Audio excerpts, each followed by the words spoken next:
Ya, terima kasih masih di Breaking News Kompas TV bersama saya Mario Sarong dan juga narasumber saya pakar hukum pidana Prof. Hipnu Nugroho. Prof, kita lanjutkan terkait dengan perbincangan kita tadi, Prof.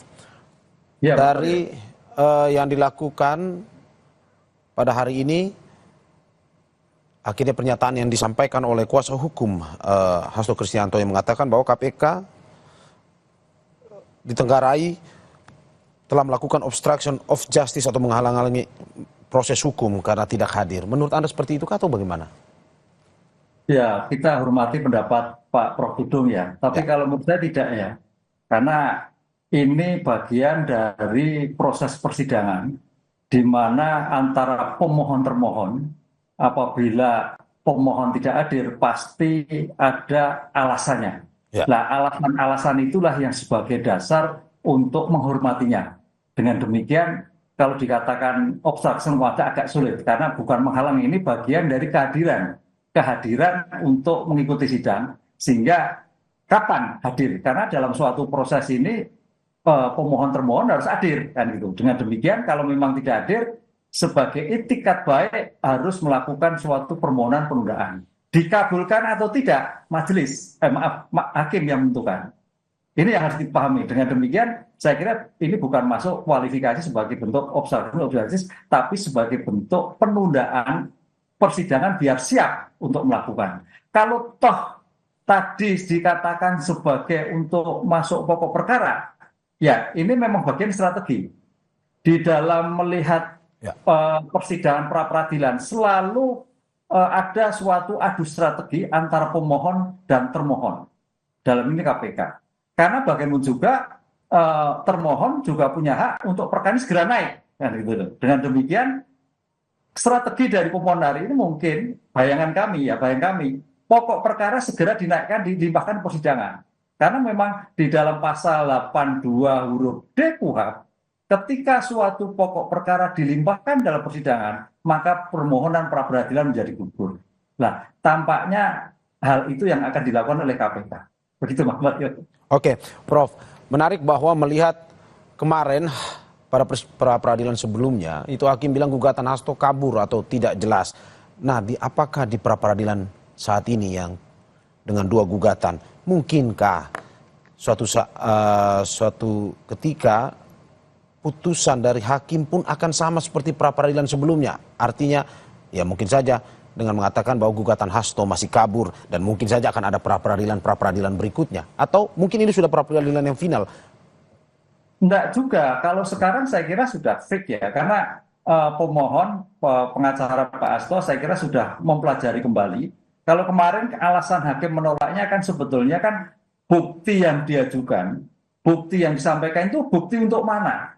Apakah untuk perintangan penyidikan? Apakah untuk terkait dengan suap? Lah, sekarang saya kira pasti sudah dipisahkan antara pemohon termohon, bukti-bukti dokumen-dokumen tentang dugaan suap dengan bukti-bukti dugaan tentang perintangan penyidikan. Sehingga kedua ini yang sudah dipilah ini memberikan suatu kejelasan atas objek perkara yang diduga sebagai pelaku dan perkara diduga sebagai pelaku tentang perintangan penyidikan. Sehingga sepertinya tidak mungkin terjadi adanya suatu dikatakan obskur lagi. Tapi kalau ditolak mungkin juga. Pertanyaannya kalau ditolak, bisakah mengajukan? Sangat bisa, sepanjang perkara belum dilimpahkan di persidangan. Begitu Mas Dino. Oke. Menarik Prof untuk kita membahas ini lagi, terutama apa sebenarnya yang harus dilakukan dari pihak kuasa hukum Hasto Kristianto untuk nantinya tidak ada lagi putusan terkait dengan gugatan Hasto yang dinilai kabur atau tidak jelas. Tapi jangan dijawab dulu Prof, karena kita akan kembali usai jeda berikut.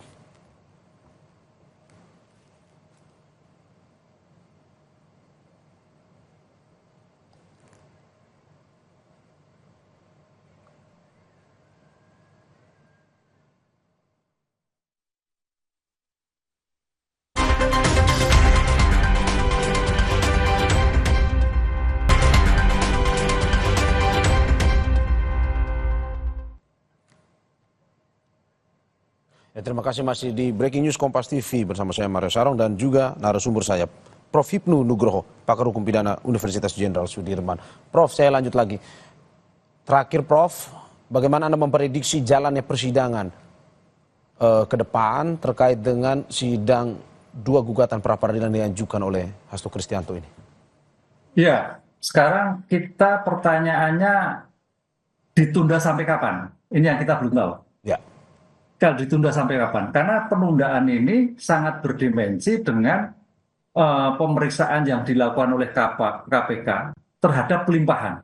Karena tampaknya kita juga melihat strategi KPK jangan sampai kerja 2 kali. Ini menghadapi pra-peradilan, kemudian menghadapi lagi terhadap pokok perkara. Dengan demikian, saya melihat arah yang sekarang adalah KPK segera mungkin kerja keras untuk segera melimpahkan pokok perkara yang dia ajukan sekarang, dilimpahkan di suatu persidangan. Dengan demikian, ketika suatu dilimpahkan, saya tadi melihat di pasal 82 huruf C KUHP, ketika suatu pokok perkara dilimpahkan di persidangan, maka permohonan menjadi gugur. Artinya, berarti pra-peradilan nanti dinyatakan gugur terhadap permohonan ini. Kalau memang KPK secepat mungkin untuk melakukan tindakan ke sana.